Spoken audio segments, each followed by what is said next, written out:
Good morning, everybody. Welcome to DCC Today, and happy Friday to you. We've almost made it to the weekend. Our photo of the day today was sent in by Sandy Vandewey, and Sandy shared with us about their home church meeting. And of course, I've been working through this series on the wilderness.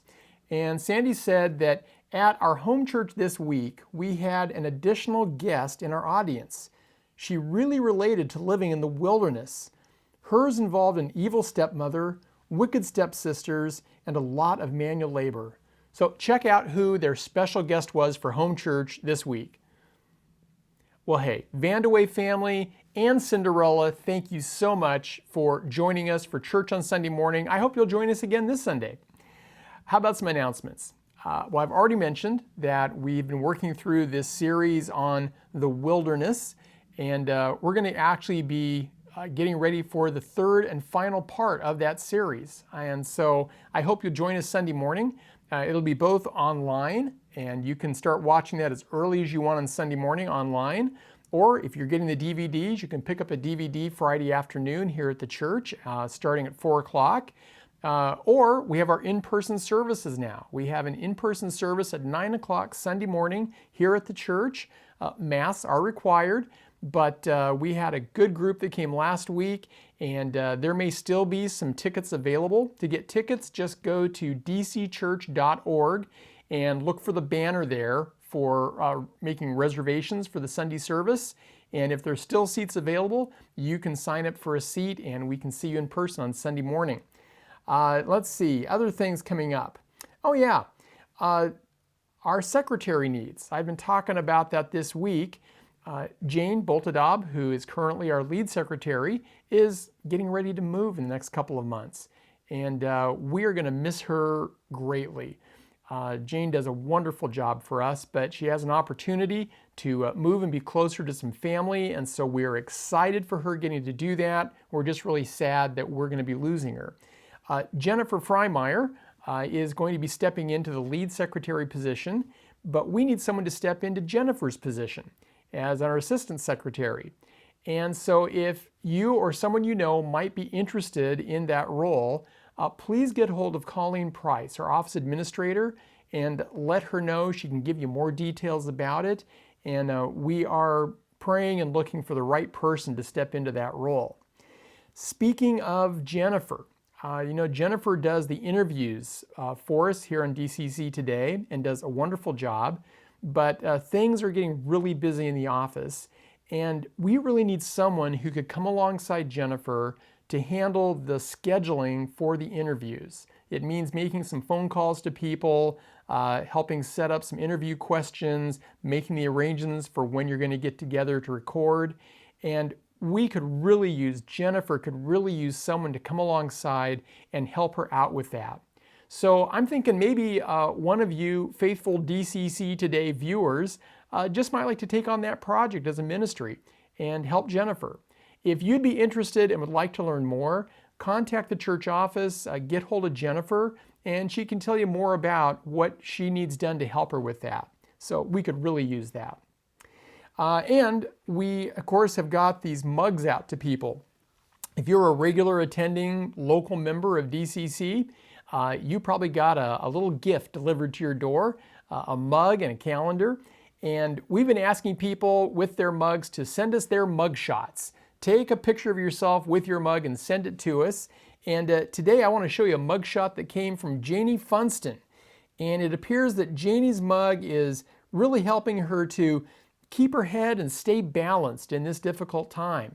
So Janie, thanks for sharing that. We're going to pick 5 winners of all the mug shots that come in. We're going to pick 5 of them on October 21st. And those winners are going to get a $10 gift card to get coffee. So keep sending in those pictures. It's a lot of fun. And so don't forget to send us your mug shots. You can email them to info@dcchurch.org, or you can text them to the church number, 360-683-7333. And we'll see if you've got a winner.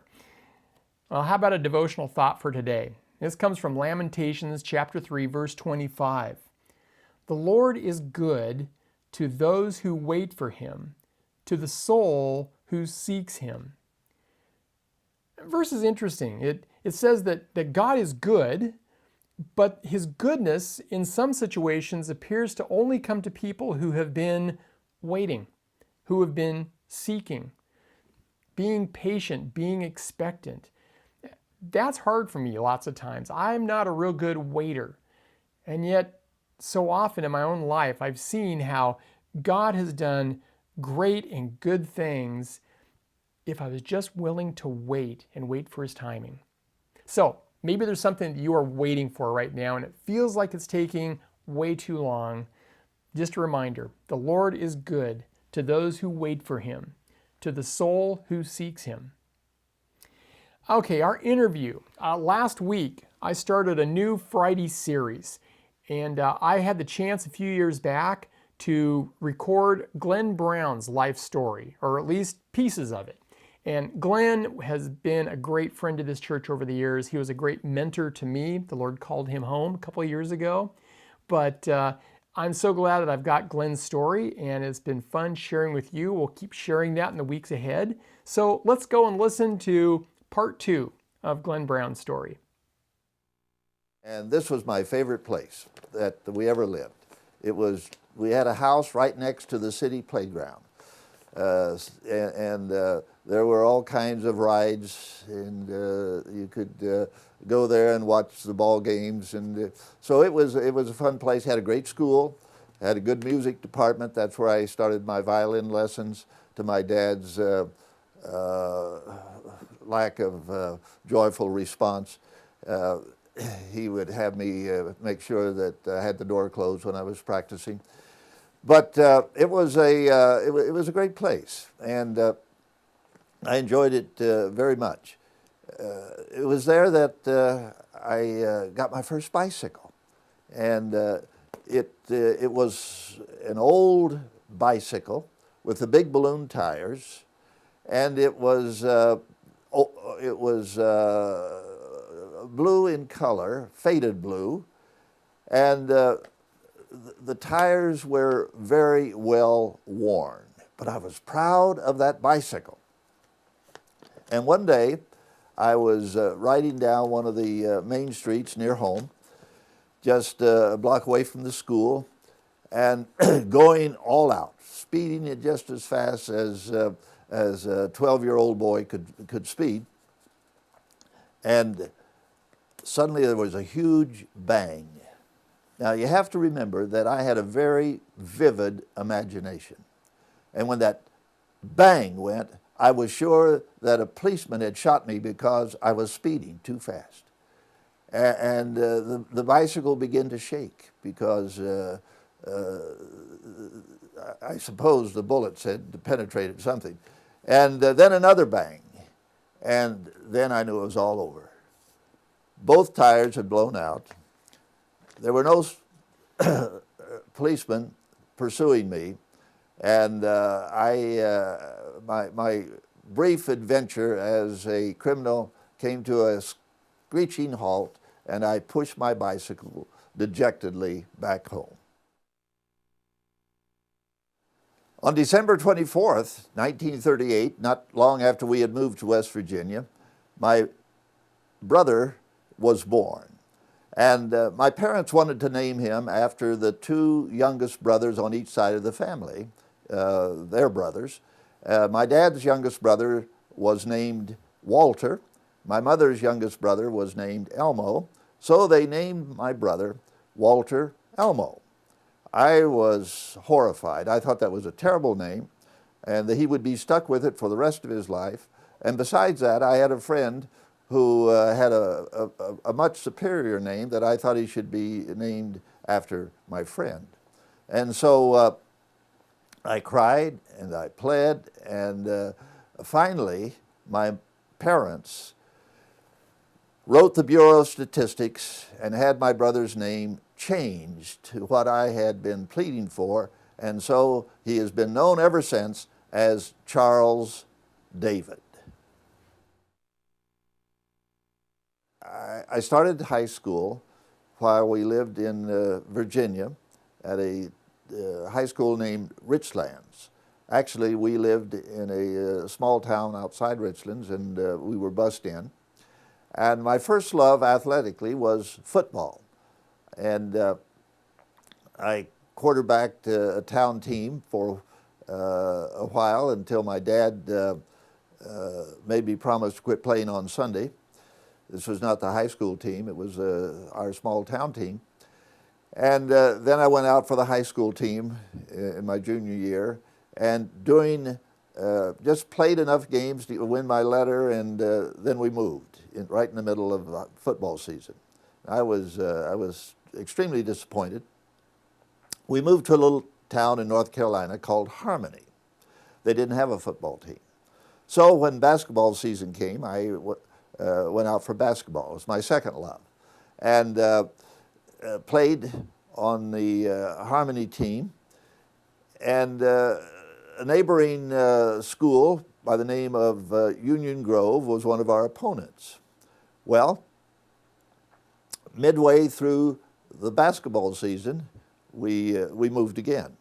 We moved to Union Grove. So I played on the Union Grove team against my former teammates, and this was my junior year. Junior year, I went 3 high schools, and then my senior year, I had grown and matured and practiced basketball, and I soon became the local basketball star. I was enthusiastic and worked hard, and soon became the high scorer on the basketball team. And for a kid who didn't like to be known as the son of a Pentecostal preacher and wanted some other claim to fame, soon became known as the local basketball star. And it was always a sort of an ego booster to go to games and have the cheer section, the girl cheerleaders, go through the litany of the team's names of each, and then they would get to Brown. Brown, Brown, he's our man. If he can't do it, nobody can. And so that kind of gave me an ego boost, and I enjoyed basketball. Right in the middle of basketball season during my senior year, the family moved. And they expected all the family to go, and I was 17 years old and subject to their decisions. But I didn't want to move again. I wanted to stay and graduate with my class. I wanted to stay and finish basketball season. And so I made my case and pled it tearfully. Well, perhaps I was too old to shed tears, but I was pretty determined that I wanted to stay. I knew I wanted to stay, and was hoping that I could persuade them to agree. Fortunately, the town was a rabid basketball town, as many towns in North Carolina are, and there were homes that were made available for me to stay in. And so finally, my parents said, all right, you can stay and finish high school. So essentially, I left home at 17, or home left me, and stayed and finished the basketball season, and also finished and graduated from high school. My parents came down from Morganton, North Carolina, where Dad had taken a church, and we had a joyful occasion. And then I was determined to go to college, didn't have any money, and this led to the next great decision in my young career. Well, thanks for joining us. Trust you have a great weekend, that we'll see you one way or another, online or in person, for church Sunday morning, and we'll be back here Monday morning for DCC Today. Until then, God bless.